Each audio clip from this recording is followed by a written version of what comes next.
I guess I'm just doing more testing against myself. I need more tests on alpha mono.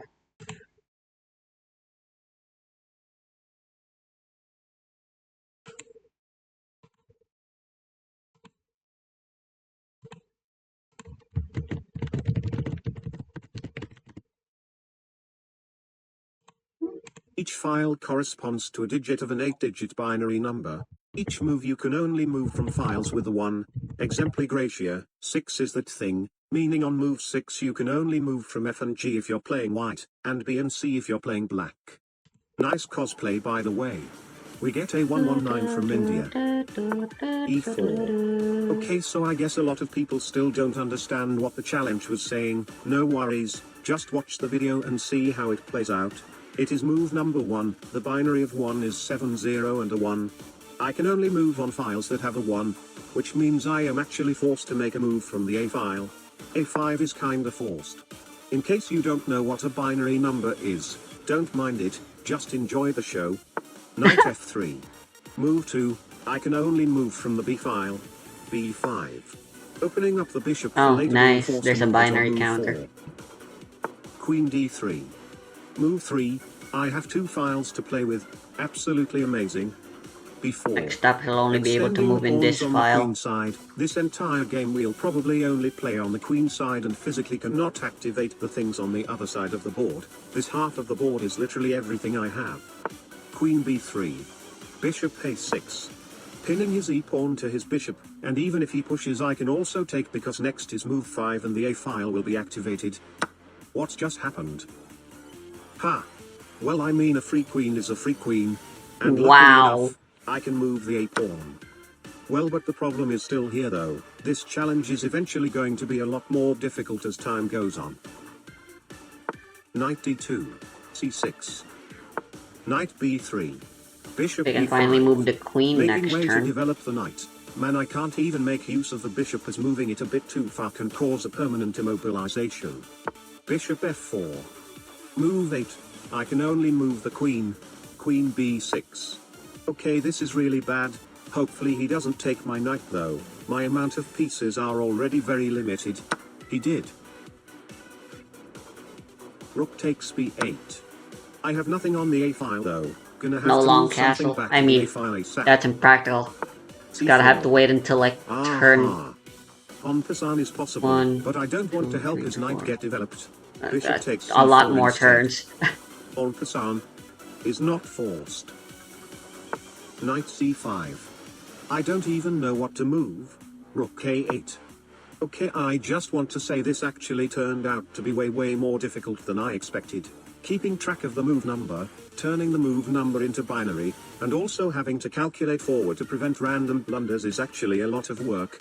I am so going to lose on time and there is nothing I can do as this is already the fastest speed that I can afford. Knight D2. I have to do something crazy. Bishop takes A2. Please take it. Didn't happen. And now my bishop is pinned. D5. Knight G5. B3. Man, my bishop looks like the saddest bishop ever existed in the Dude, history only of king chess. file can be moved next Rook turn. C1.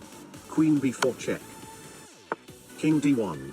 And I can't even take his D-pawn because only the E file is available now. E6. E file is the worst though. Activating my king is absolutely useless when he is not in any danger like this. G4. Rook K3. Okay, Also, this is counting my on final binary attempt. isn't that If he hard. takes my rook now, then there may You be can count something with that it we with can your do. fingers. But it has to be 1, right 2, now. 3, 4, 5, Right 6, now. 7, Right now. er, Didn't happen. 8, 9, 10, 11, Queen takes 12, D4 check. 13, 14, 15, King 16, E1. 17, And I've 18, just 19, realized 20, that now I won't be 20, able to move 21, the 22, queen for a 23, while. 24, 25, 26, Bishop B1. 27, Okay, if he 28, takes my 29, bishop, 30, his rook gets 31. completely It's not a deactivated and there should memorized be a pattern. sketchy It's checkmate literally somewhere. 0 I'm and down then to break 1. the rules the rest of the game for that Imagine checkmate. 1 is And don't 9. take What my do you rook do when now. you reach 9 and you gotta count further up to 10? Well, you turn that Okay, 9 I into a resign. 0 and you I start tried my over from the best. There beginning. is no way this is possible. I mean, if we had more time then maybe, but this time it is a fail. The video ends here. You don't need to know what happened next. And Have a again, great that's day. ridiculously easy to do with your fingers. 0, 9, 10, 19, 100, 101, 109, or 909. Like I said, treat 1 as if it's a 9. For that example.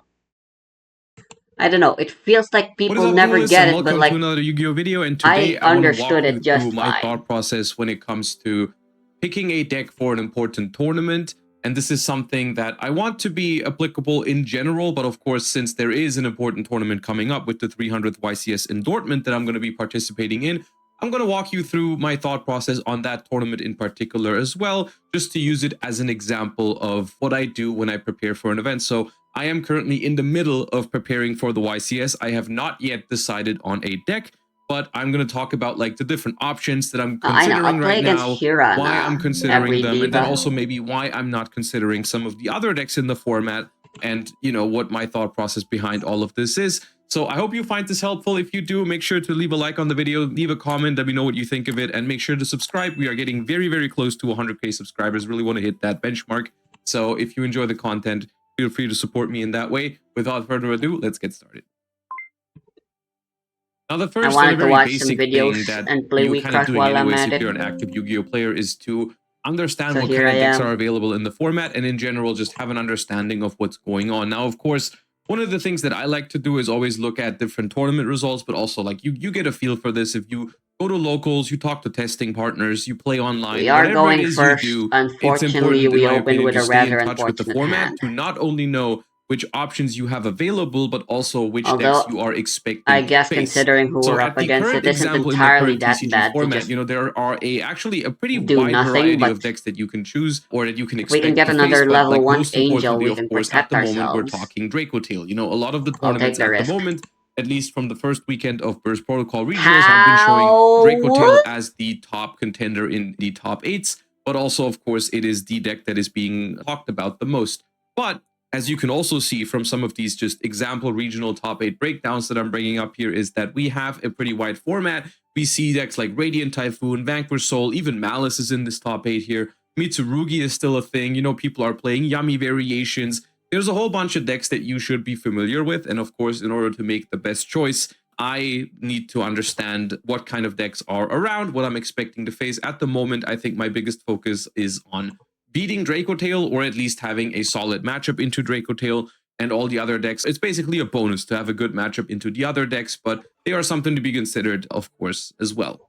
Now, of course, just looking at tournament results is not going to give you the full picture, which is why it's so important to be aware of the format in terms of just like general testing, going to local. So one deck, for example, that I'm personally considering for the YCS that hasn't appeared in those top cuts we just looked at is Sky Striker. That is a deck that I'm currently considering. We'll talk more about that later, but that is a deck that I personally believe in, but a lot of other people aren't, apparently, or maybe people are playing it and are just not performing with it, which is also possible. Maybe it's not a great call.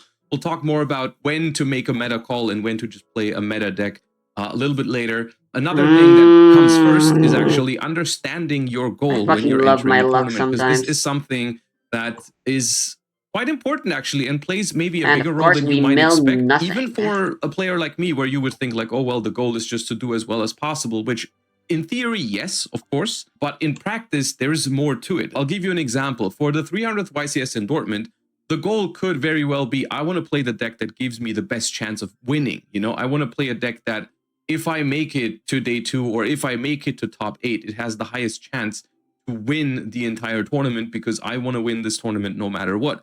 Another goal could be to make day 2. Another goal could also be to just get as many Worlds points as possible, as consistently as possible. This is a big topic since they have introduced the Worlds qualifying points. You might not need to win the tournament for you to consider it a success. Maybe you just want to make sure, because you're in the Worlds race, that you make day 2 and you have a good chance of getting like top 16 or top 32, which with the new system, it makes a difference whether you want to build your deck for 15 rounds to go X1 or X2, or you're fine with X3 or X4, because that gives you some Worlds points.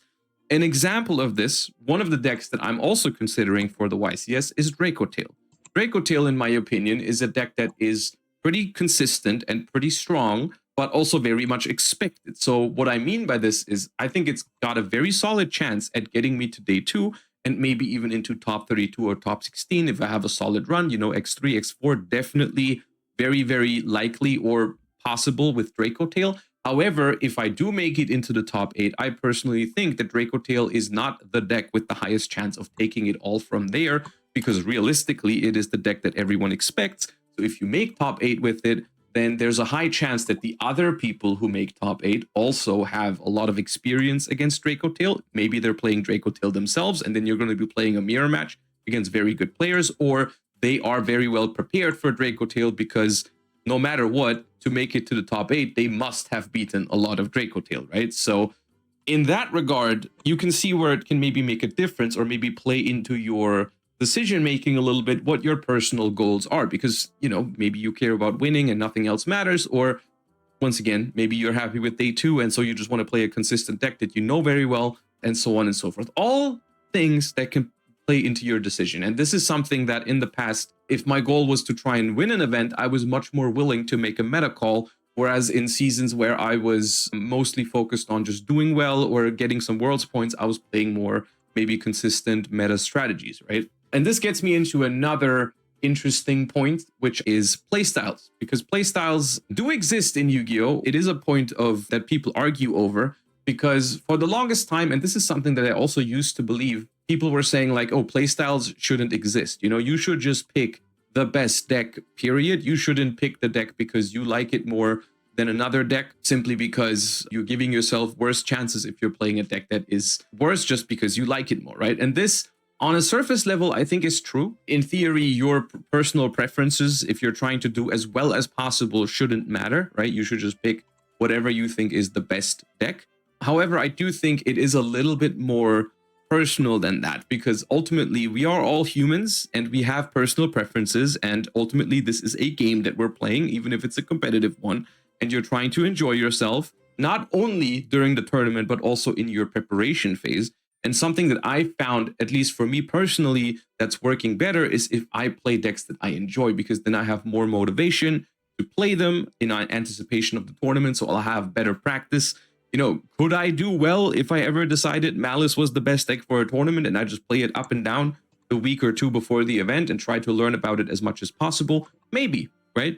But because I enjoy other playstyles a lot more, I haven't really been doing that, because I don't believe I will enjoy my time doing all of this. And ultimately, this is something that works for me better, is if I enjoy the decks that I'm playing. Maybe this is something that differs for other people, but I think it's been shown over and over and over again that people that, learn a deck inside out and master it can do well with it. And ultimately, who's to say what the best deck really is, when realistically in modern Yu-Gi-Oh! Most of the time, we have a variety of different options, as we saw earlier, of decks that are all very close to each other, right? Like, let's say a certain deck has arbitrary scaling, a power level of 55, and another deck has a power level of 57, but then you play the deck that has a power level of 55 better, just a little bit better than the other deck, and then all of a sudden it's the same thing for you personally. So ultimately, I'm a believer that you should be enjoying your time in general when you play this game, whether it's in the preparation phase or during tournaments.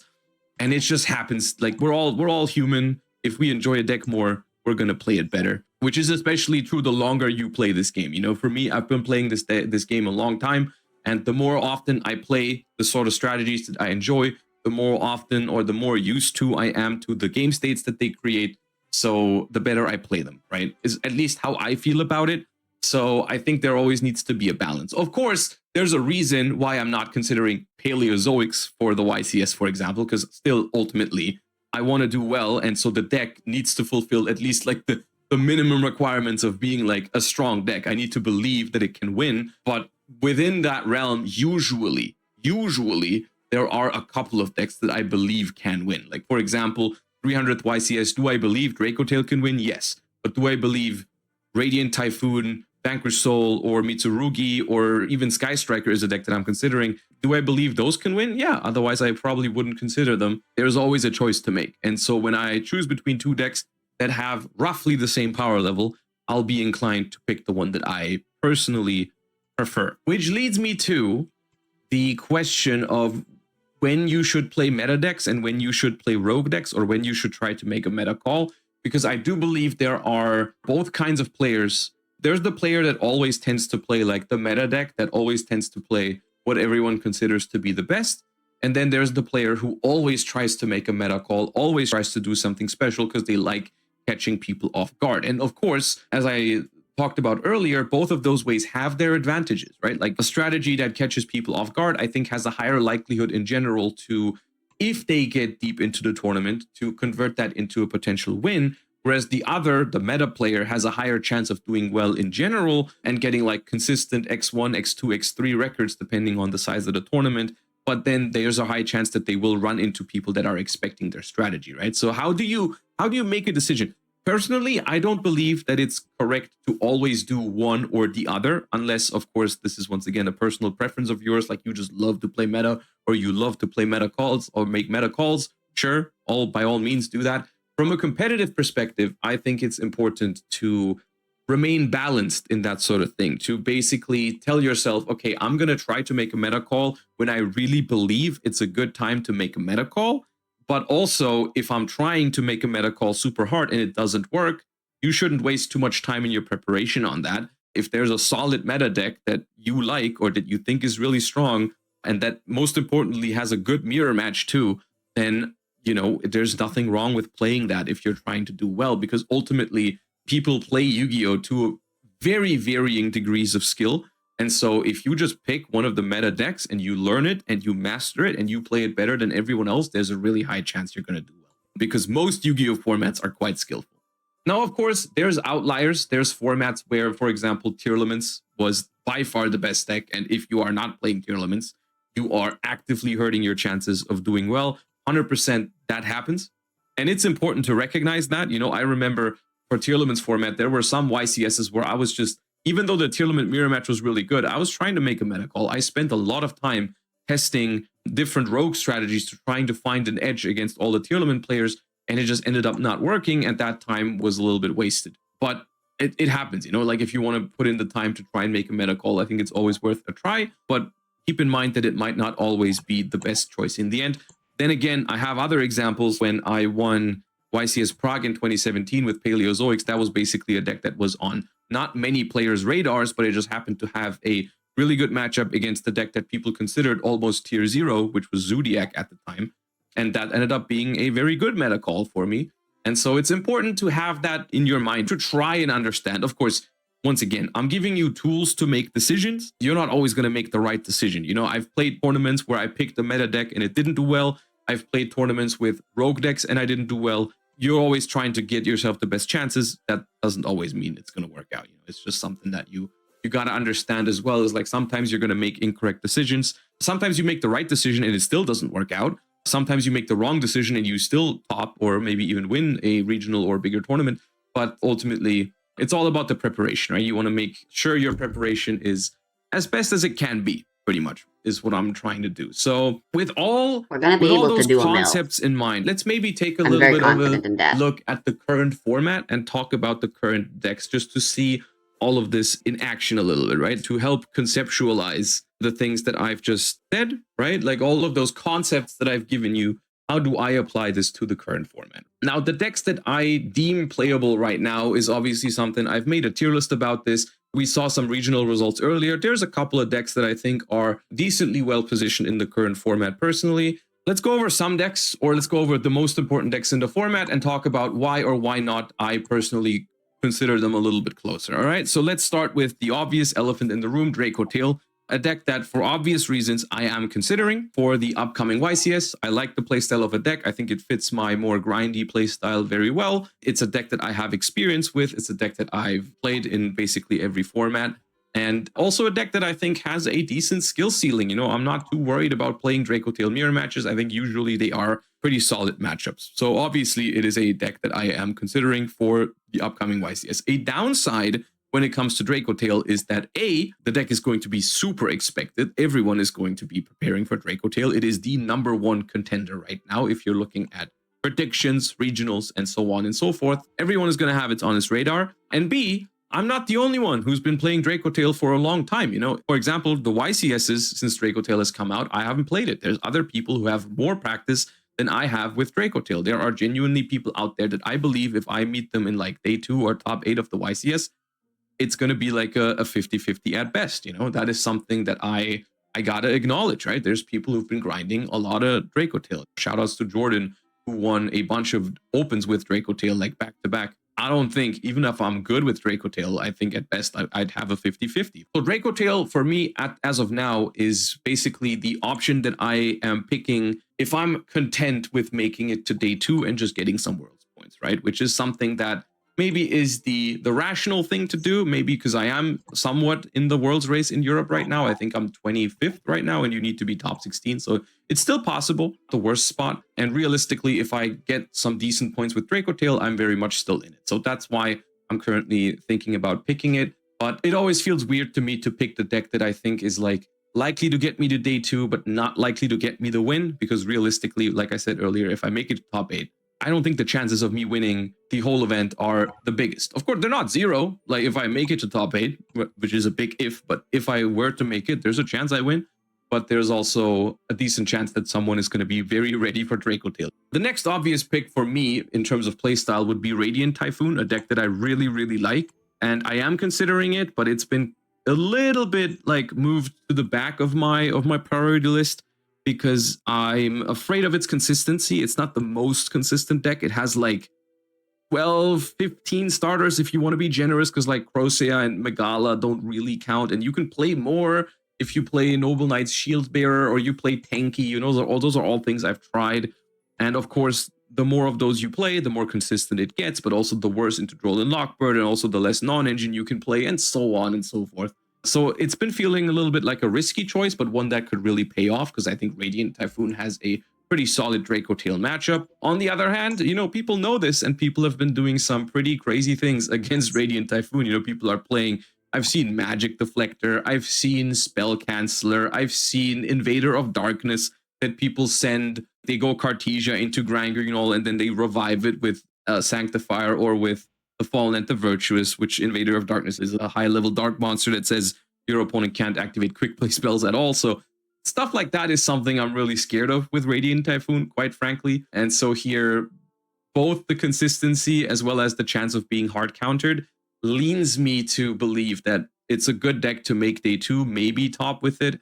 But at some point in top cut, I think it's likely you're going to brick, or you might get floodgated out of the game. As well as the Radiant Typhoon mirror matches are really difficult, which is not necessarily a bad thing, but realistically, you're going to have to grind really hard in those mirror matches and also against Draco Tail.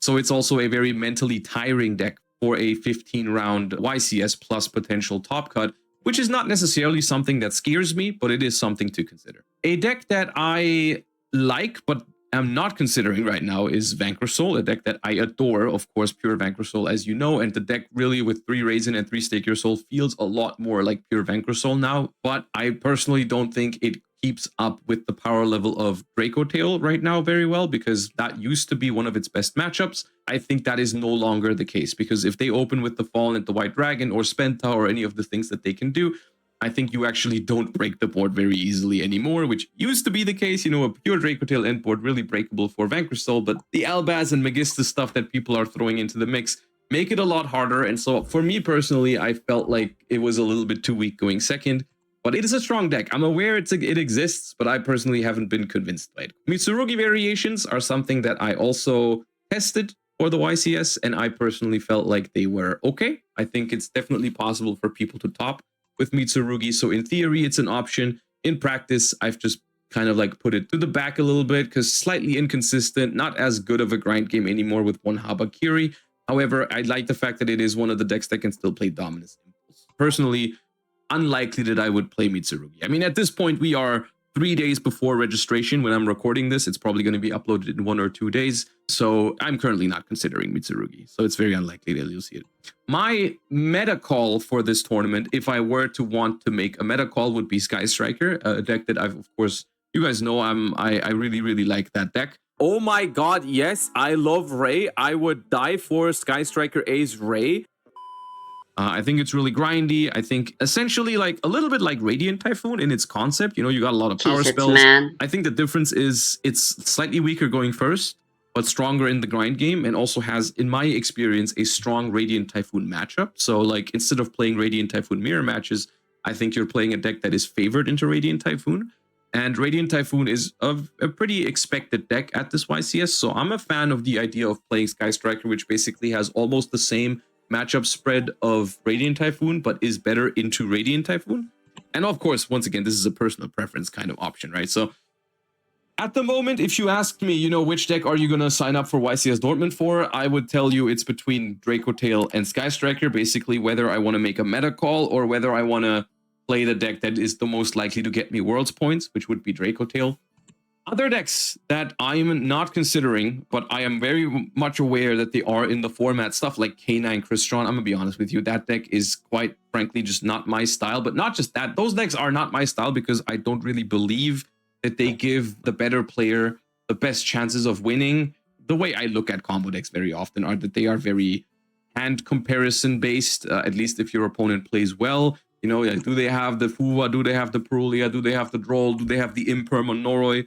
Those kind of things. I feel like it leaves very little room for skill expression. That's just something I'm typically not a fan of. If I really practice a deck and I get really good with it, I want that to be like a factor in as many games as possible. If I trashed the thing, I would have been able to still cast this by paying 3 enter anyways. In itself is skillful. Which non-engineer opponent draws, and, then I had whether that they have servant the right combination I was able of to get non-engineers out. to stop you from playing completely is kind of like random, right? So I'm typically not a fan of playing combo decks. I guess I've talked a lot about why I don't like playing against combo decks, but this is maybe some insight of why I don't like to play combo decks myself very often, unless they are very clearly the best and have a very high skill ceiling, even in the mirror match, then I'd be okay with it. But right now, I don't think a deck like K9 Crystron or even Malice or White Forest or whatever would give me that option. So that's kind of like where I stand on the format.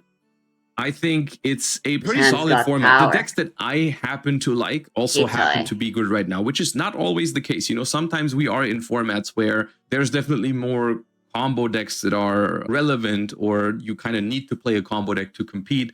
But right now, I like the fact that the options I'm being presented with are like Draco Tail, Radiant Typhoon, Sky Striker. All of those decks are decks that I really like to play. So whatever I end up choosing, even if it's something like Pure Vanquisol or Mitsurugi, like all those options are cool. That's why I kind of looked forward to the preparation phase for this YCS, because it was like, okay, no matter what I'm going to try, I'm going to enjoy it. Ultimately, I've landed on, like I said, most likely Draco Tail or Sky Striker. I guess you're going to have to wait for the weekend to see what I end up deciding. I haven't decided yet. It was just something I wanted to ramble about. Maybe let me know your thoughts in the comments down below. Let me know what you think of this kind of video. People ask me this sort of stuff a lot, and I don't really have the time these days to put up like properly scripted videos for this sort of stuff. So this is kind of like the way I'm choosing to go about it. You know, I'll try to make the first half of the video a little bit more general or generic, so it's applicable to most people. And then we're going into like my current experience, or the reason why I'm doing this right now is because I'm in the middle of this process right now for YCS Dortmund. And so let me know if you thought this was helpful. Leave some feedback down below. If you liked it, once again, I'd appreciate if you subscribe to the channel. Whether you're playing or watching the 300th YCS somewhere in the world, I wish you either good luck or a lot of fun watching. And maybe I'll see you there. Bye-bye, duelists.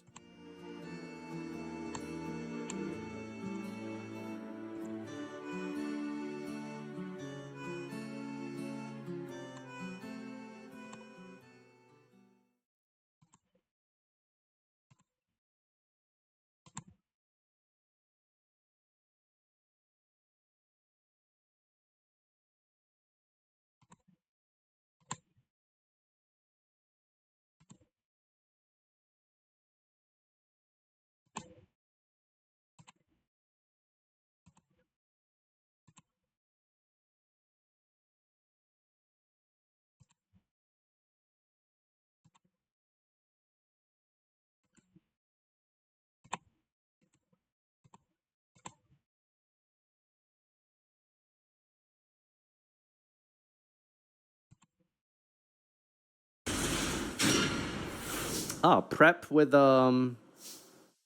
Mitsu K9. Whack. That is amazing. So As I was saying about the Mitsurugi cards, as I was saying... Alright, we really need this guy to resolve. One of those games, huh? One of those games.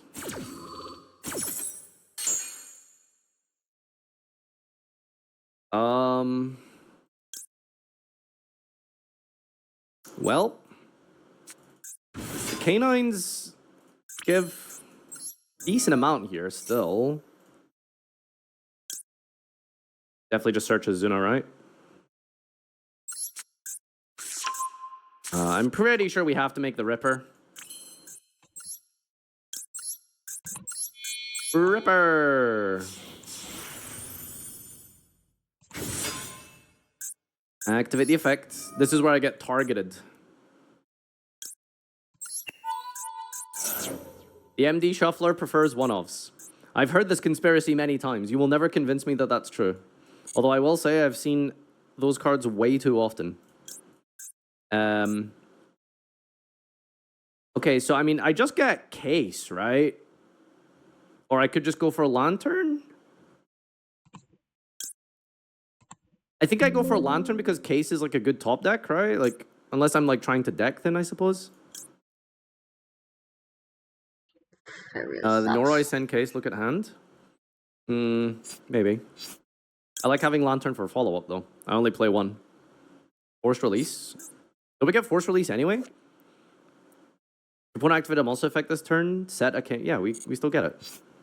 I'm gonna get Lantern. And then set Force Release.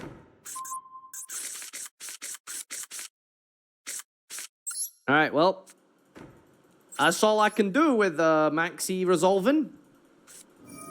Doggy! I mean... Sure, I guess?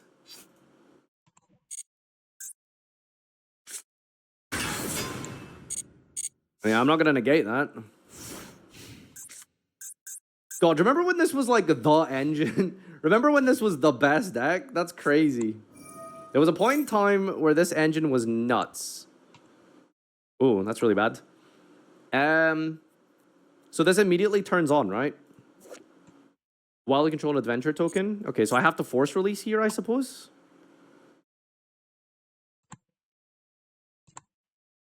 Or I could impermit.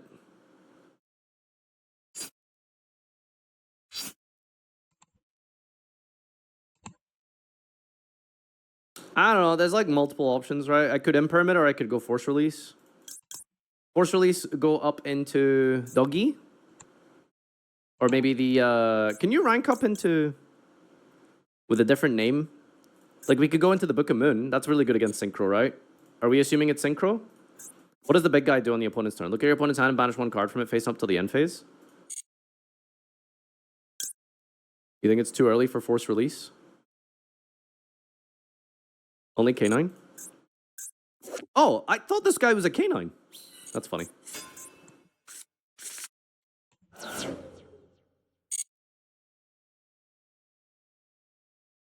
This adventure engine is forcing out a surprising amount here.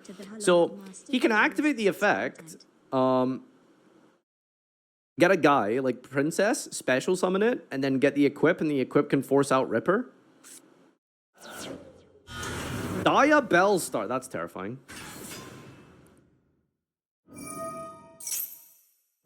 That is terrifying. He hasn't even normal summoned. Alright, we'll see what he sets. You can Azuna. Azuna isn't online.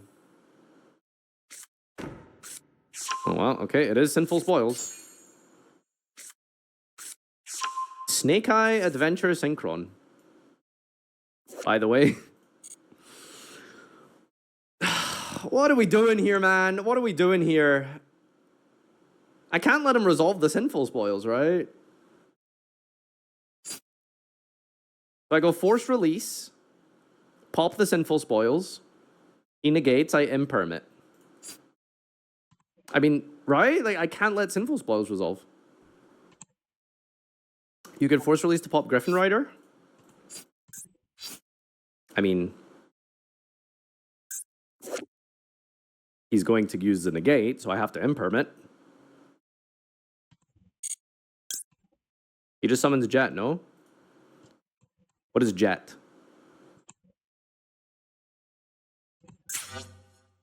No way there's Snake Eye cards? Jet Synchron? I mean, that's still a bit of an issue, right? Because he could go for a level 8 Synchro. Okay, fine. It's probably it probably is just Jet. Maybe it's not Ash. It's not it's not Ash. Wait, end of main. End of main. Well, I guess I have to.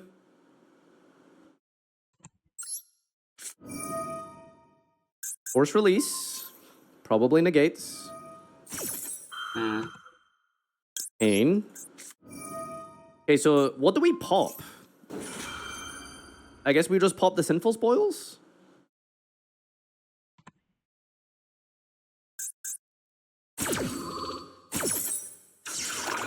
I don't think it's the token, is it?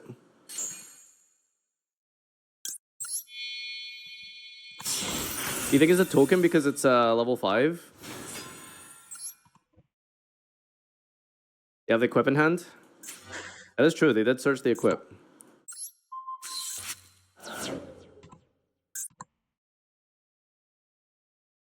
Alright, the next card or effect they activate, we get to hand loop. Hopefully they use a hand effect at some point so we can actually Azuna them. That'd be a swell time for us. Normal summon Revolution Synchron, by the way. Alright, so we're just making Baron and then full comboing.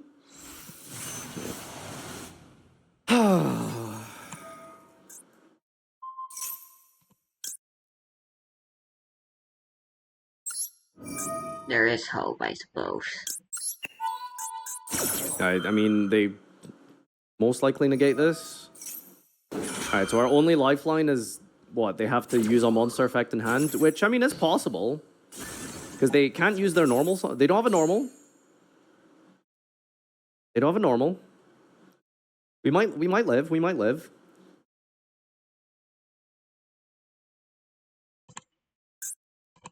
Or Grave Effect. Yeah, they use this Revolution Synchron, that might be good.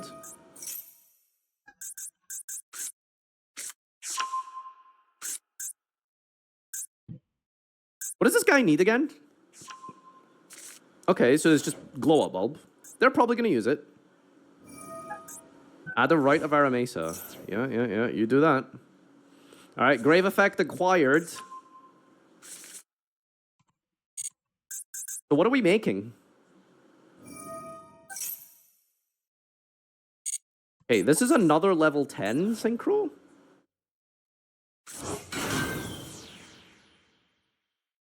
Oh, it's a level 8. I mean, we have to Azuna now. Ash?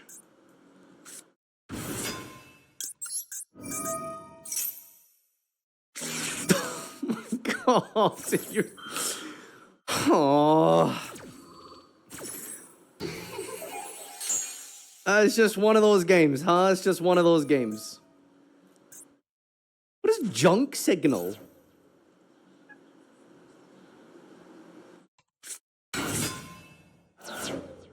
Full speed warrior. Full speed ahead, boys. Full speed ahead. This guy roiled out his synchro deck? Okay, I can't be mad. I can't be upset. This guy's a speedy man. Oh my god, look at that. Royal Junk Synchron. Can he even do anything here, though? He doesn't have a normal. What? Dude, I think I lose. What? They give it a Tatsunoko? Are you kidding me? Scrap Warrior. Crossroads Sonic Chick? What am I looking at? Is it extra normal summon? Aha, yeah, well, joke's on him. His Baron's level 9. That's less than her original level, which is pretty bad. What is this making? What the heck? Is the deck? Is this a good deck? This is crazy. going fast makes me feel alive. Oh my god. Just summon Snake Eye Ash out of principle. It'd be really funny. Wait, I think he can change the level, can't he? Oh, he's gonna synchro with the Herald. All right, Search Habakiri. There's no way we live. Search Habakiri, coward. Search Habakiri. What? Oh yeah, the secret effect of Jet Synchron. It does something in Synchron. Weird, I know. It isn't just a Halka Fibrax card, you know. Junk Meister. I'm getting destroyed, dude. I'm getting absolutely blown out the back doors here. Yep, here's the gang. Stardust Illumination. Well, I mean, we should just scoop, but I'm morbidly curious to see what cool shit he's gonna do now. Come on, Quay's army, coward.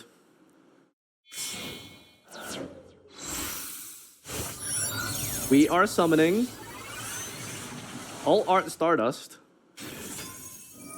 You say would be very disappointed. Stardust Trail. Yeah, he might time out. What is this making? Level 6. Stardust guy. Yeah, charge. Draw a card. Bro drew. What is the grave effect of this? This summons a token. No. Nice. Is it a tuner? It's a dragon token. Hyper Librarian? Is that like a thing? Oh my god, they still play that? That's crazy.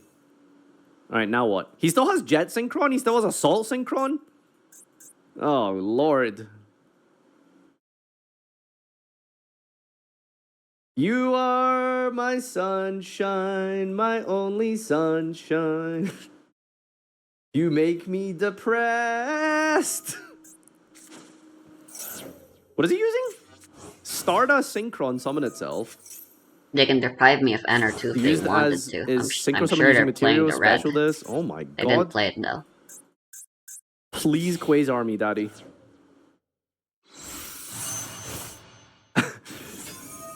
Bro Drew? There's 4 lingering effects currently active, by the way. I love this. Rite of Aramacer, Imperm, Junk Signal, Speeder. What do you mean But that's they not enough couldn't? to stop the Master of Faster. But that's a trickster. Actually, that's wrong guy, but still. Okay, but why did he have to Ash Azuna, man? Yeah, they only had 4. That's hilarious. Hey, better! Bro Drew. 14 cards in deck, by the way. I think he decked in most of them. Summon back the Stardust Synchron. Wait, Dana. they had enough. I don't get it. Synchro with the Stardust. For Crimson Dragon, hold.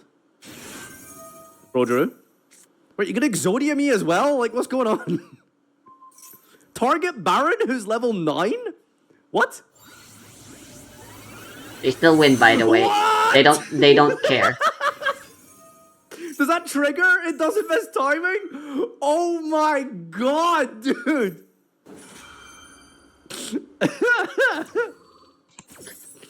Right, I think I need higher impact defenses.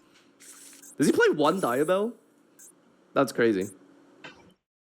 I think the He's biggest actually problem just is the flexing fact this that I'm point, using scissor hands. Jokal, like, the one actual Like, I need playable scissor card. hands. That's like the whole You know point what's of funny? this He deck. could cast turn and I would still lose. The one playable card that Trish hit it. No, man, you can't be disappointed. You can't be mad about this. You really can't. It's beautiful to see. Okay, fine. He drew Max E, so I'm a little mad, but look at him go. Look at him go. Go, do more. Do more funny things. Oh, wait, he's actually doing more. Yeah, very cool, man. Yeah, Chaos Angel. Is it light Play and dark Black as well? Wish and Dark Bear Trap. It's also light and dark, by the way. Oh my god, dude! I actually just got Usain. That's insane. Dark Miasma. All right, well, absolute cinema. This way I still have the recursion that I so deck is desperately so desire. ass. I could change it, though.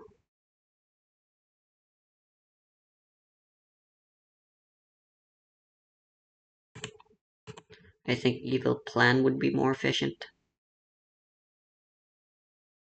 But, like, yeah. I don't like playing the level 4.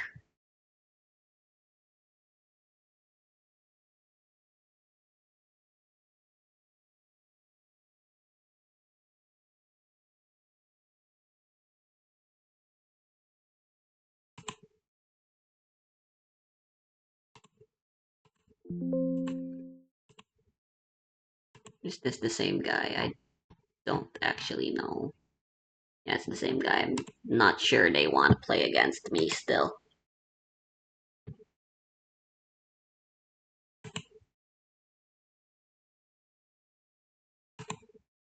Let's see.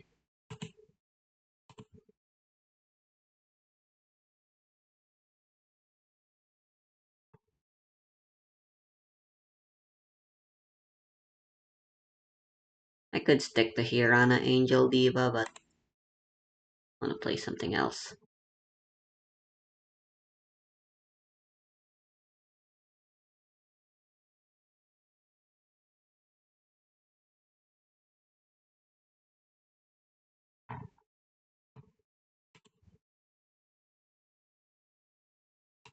Alright.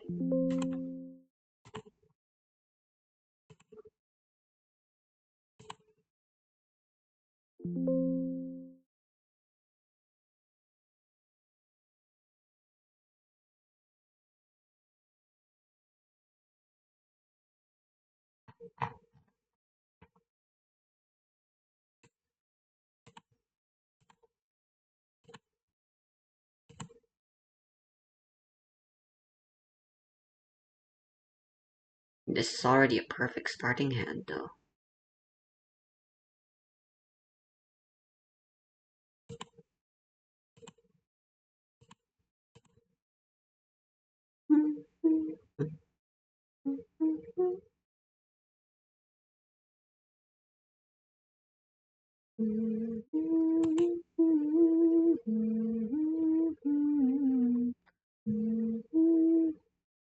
There's no brick worse than not drawing a single servant.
Dude.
Dude, we can grab servants with remember.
Against aggro, I don't have enough defense. Alpha level 4 just isn't worth it. At the very least, it's not worth it if we're choosing to play Alpha Demons.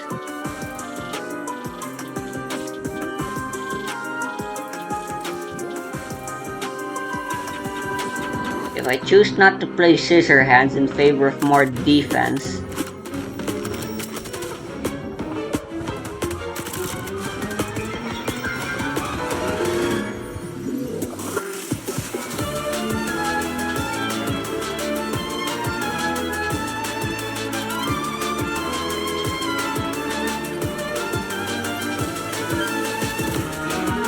primary thing we'll be losing is the consistency of our ability to remove stuff in the early game. Which means the whole reason we're playing demons is completely lost.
feel like I don't ever get anything out of Eurus. As well as Devil Hole.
I don't know, they're good technically.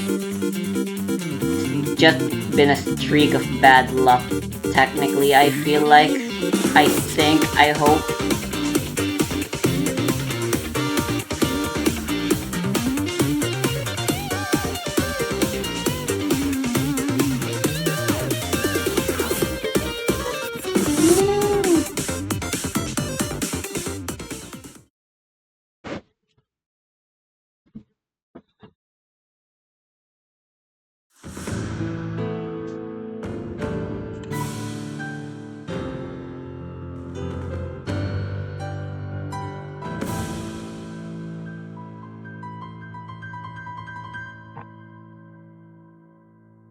Why is it all just Master Duel?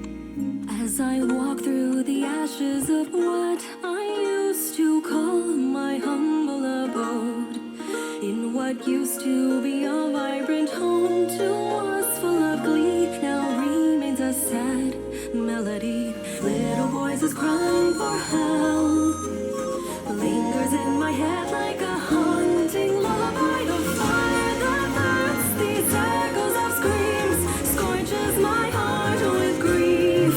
Bitter tragedy I can't escape from plagues me like a deja vu, and day by day I have to live through knowing that I lost you.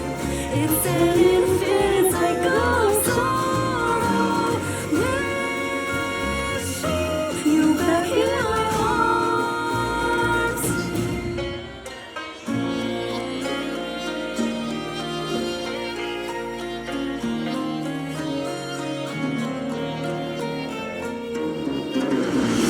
In this empty and ruined backyard, you used to run around peacefully.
Memento Mori.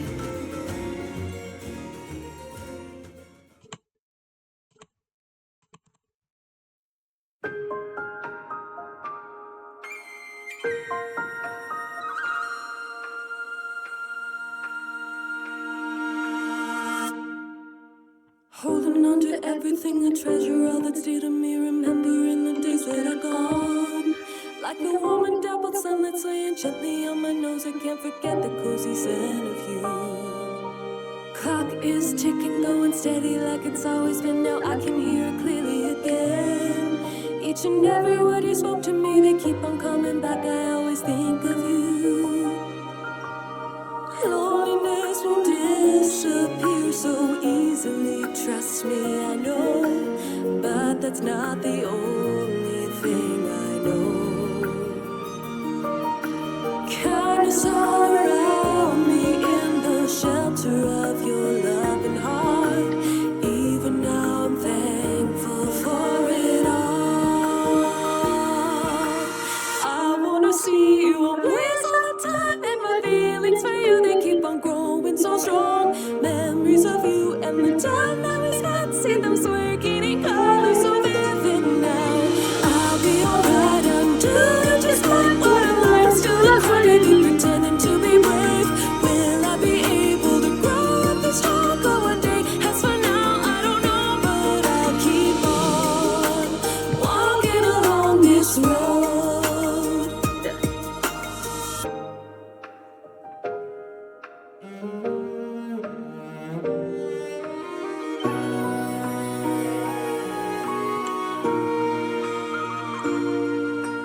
Making you a little bouquet full of little flowers, so I couldn't wait to hand it to you. Happy feelings got me flushing, feel the warmth as they spread slowly across my cheeks. All the memories in my heart that just won't seem to fade away.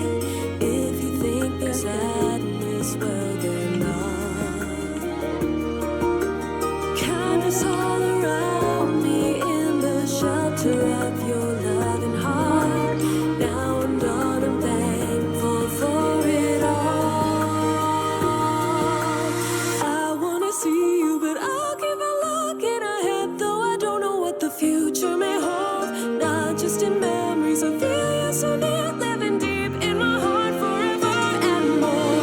If I could see you again, what you think that we should do? In the time we've been apart, have I grown? I'd be so shy, and again, a life full of joy. Even something as small would be so I nice. cannot hear it. Someday we'll meet for sure.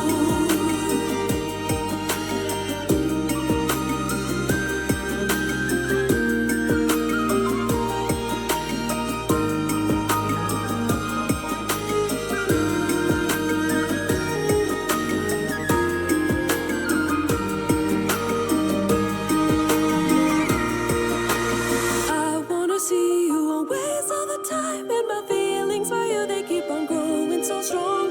Ever so gently, the touch of a breeze bringing you close to me. I can feel you here. I'll be alright, I'm doing just fine. Yet today I'm still a cry, baby, pretending to be brave. Hope I'll be able to grow up and stronger one day. That's the reason I walk along this road, the strong little road I'm on.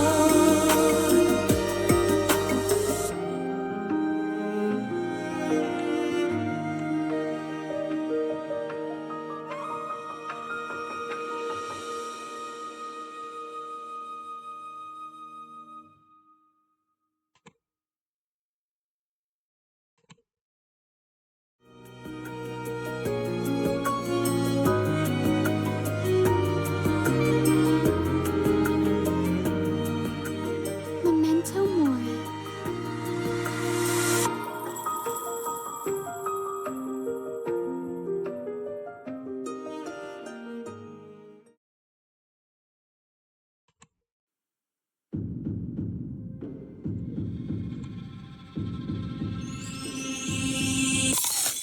You're the curse I want to keep. Little light crimson moon calling to me. Too good, pure as I love, you're in my poison and I don't see the dream. escape, don't you fade away. We're shadows that fall. Run away, hearts beating wrong. Never let me go. You said that it hurts. This tastes just like Sugar Ray. Forbidden vampire, la love, la love. Bite too deep or sweeter and wild. Wicked look born to die. Just let it burn no lies. Will you stay? Just promise me. Nightmare, your mind desire set me apart. Dancing round our haunted world. Nightmare can let you go, but in the sun we let the chase the fade or mine. Now that you're mine, come and quench my thirst tonight. I need more, drink your blood, taking a bite. Craving my lips on your neck just to sing. This is a vow, say it now. A royal love sealed with my veins, a fruit of my sin.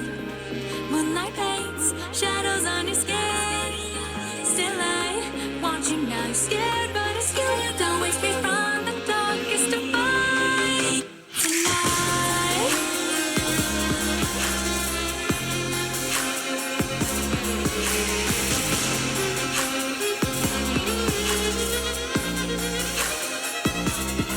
Memories fading into the trees, like we're children lost in our haunted dreams. You'll never be alone, you whisper to me. Promise I'll always be here. Forbidden vampire, la love, bite too deep, giving you a love so sweet. If this won't last for long, let's float in madness. Don't betray your queen, promise me. Nightmare, I'm out my mind, need you alive. Round and round this table spins. What do you want? Confess your sins, but I'll share with no one. You look delicious, smiling that way. Oh, just a taste of sin. It's only a taste.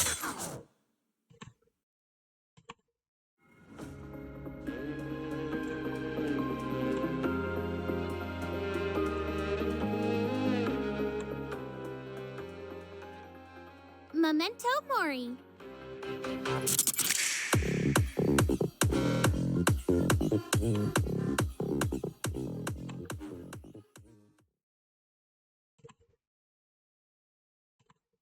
The moment that you realize that the world will change for you. See, every story starts with just a little sign of the wonder of it all. And once you find that little sprout, don't forget to watch it close. Some sunshine and some water's all it needs to grow. And one day you'll see it bloom. Come look and see it's true. Don't you know that you can do anything you want to do? So don't be afraid, go and take a step right ahead. Skies are calling far ahead. Dreams are shining. Better off drawing. Let's start a journey. They have too many cards to contest. Without a name. On our way to be surprised. Together we'll go straight Drink into the unknown. I will be for it all. Falling far ahead. Mountain on the way. Reflect into your heart. Spread your wings and fly away. Overflowing like the dawn. I can feel it deep inside. Greater than any miracle. It's so much stronger. I can't believe it. It's the magic that you hold.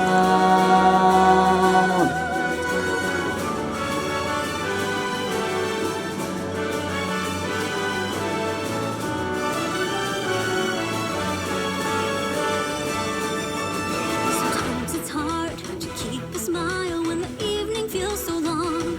I hope you know I just need to not miss twice. beyond the dark, stars are watching Good. over you. The worries and the tears that flow, they will always come and go. That's why we're gonna hold them close and just go on. Once I learned to love it all, I know I can be strong. Don't you know that you're the one who changed the world I see.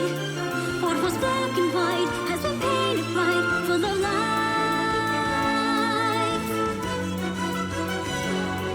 Night will fall, but we won't wait.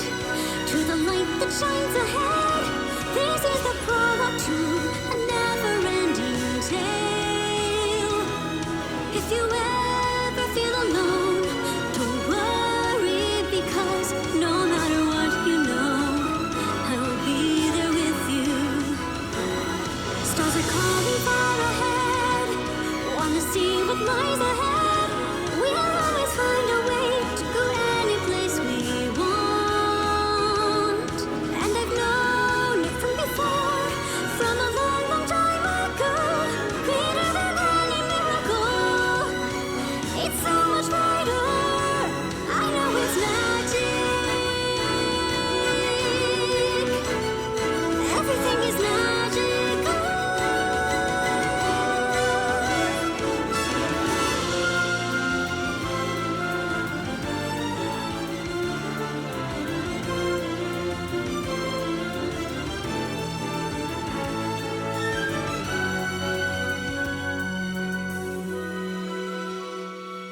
Night will fall, but we won't wait.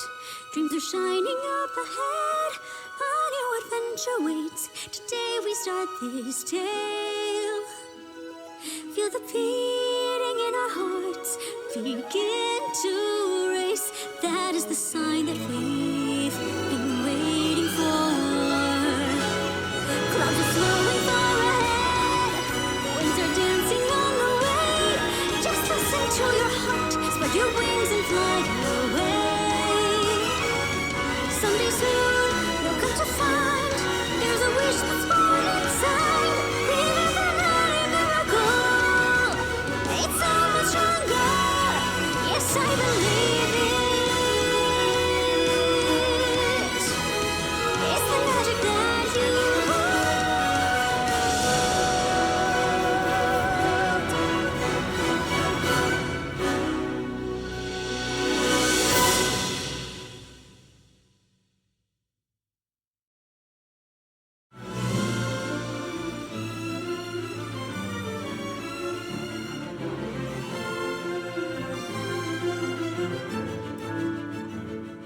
Memento Mori.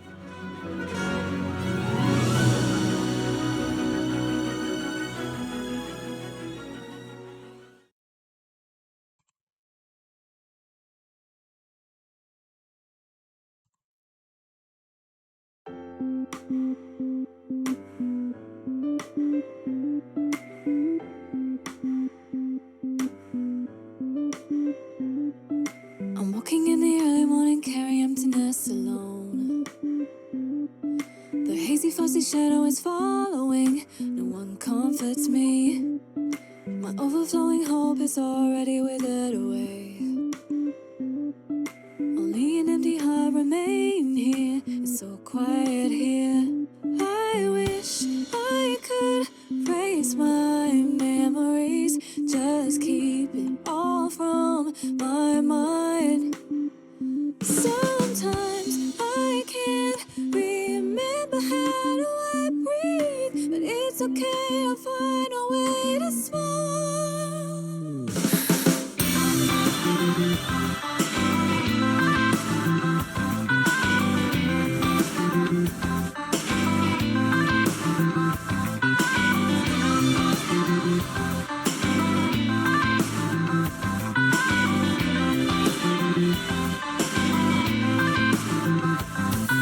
Whenever you were nice to me, whenever you made me smile, I was so afraid of losing those precious moments. You'd Always give me unconditional love that I denied. I was turning out the darkness, not to forget. I wish I could erase my memories of all the people I have met. And I want to think that your love isn't worth believing. Can anyone fix my broken feelings? I've lost the will to live, but I'm afraid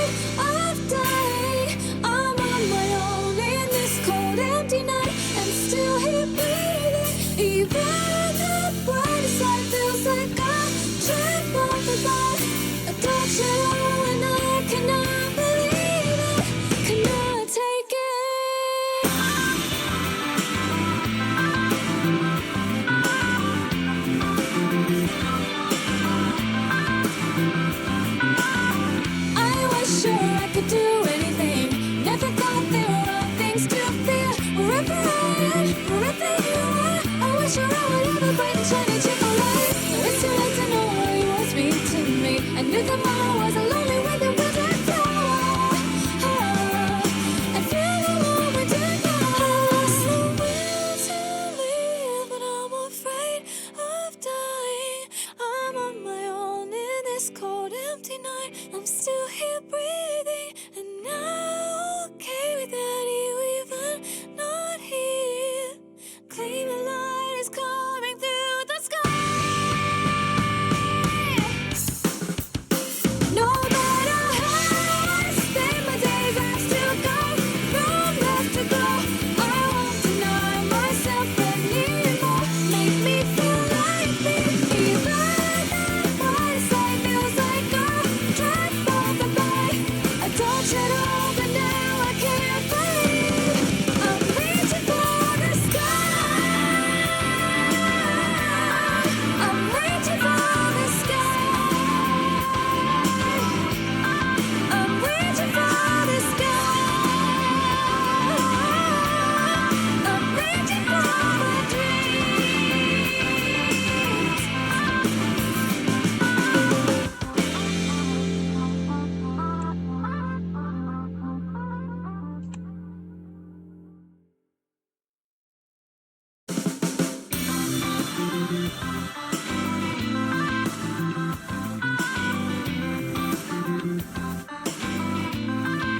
Memento Mori.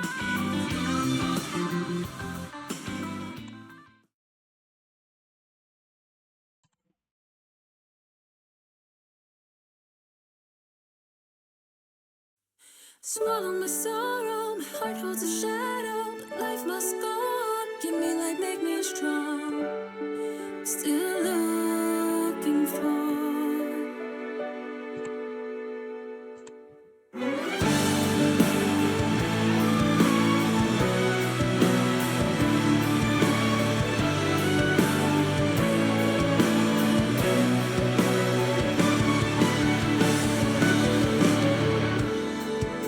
Nobody knows I am here, this corner of the world, walking a lonely road alone.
shadow, the light must go on. You really make me strong. I'm still looking for in my rhythm, searching for love that I already had in front of me and I ignored. I'm still looking for in my rhythm. I gave up this one was meant to see you know when I broke your heart. Free let it cry. Kiss. Heart of these tears of regret.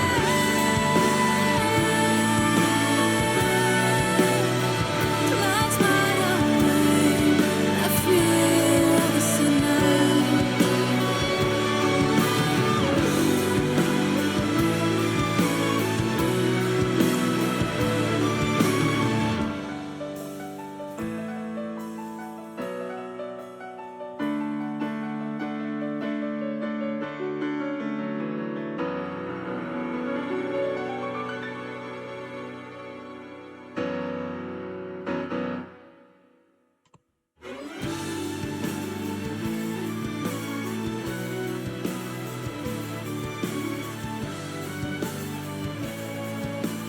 Memento Mori.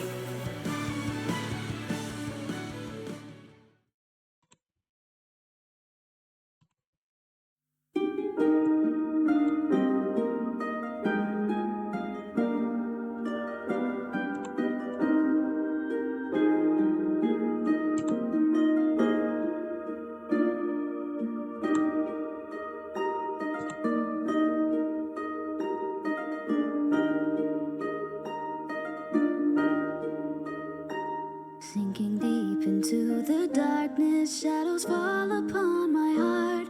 I remember my hometown. The impossible's what I wish for, and the void it gouged in my chest. Even now it still remains. I don't think it'll ever mend, but it's okay. I'll let it stay this way. Always counting on my fingers all the reasons that forbid me from taking that one step. Weak and miserable, hating myself. It's the sound of days now long gone, melodies of warmth and hope, fleeting bubbles made of love. All the reasons why I wanted to keep you safe.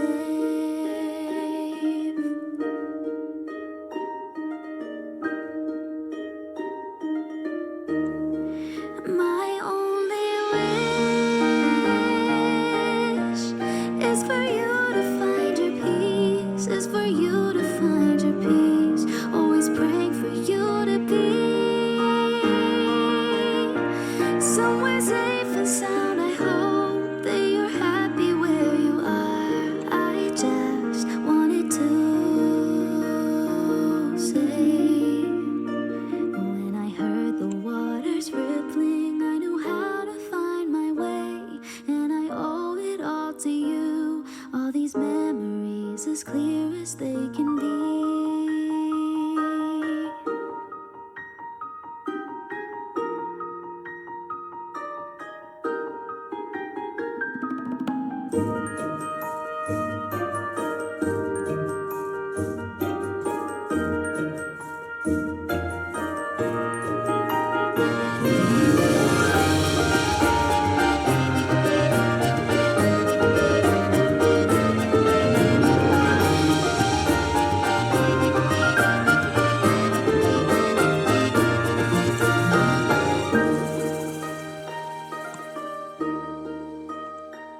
Oh, how beautiful, like bubbles from those days so long ago. Every sound, I love them so. Although I know I'll never hear it anymore, never hear it anymore. Always here inside my heart. I can feel it echoing. I can feel the warmth of glow. Though alone, I'll play it strong.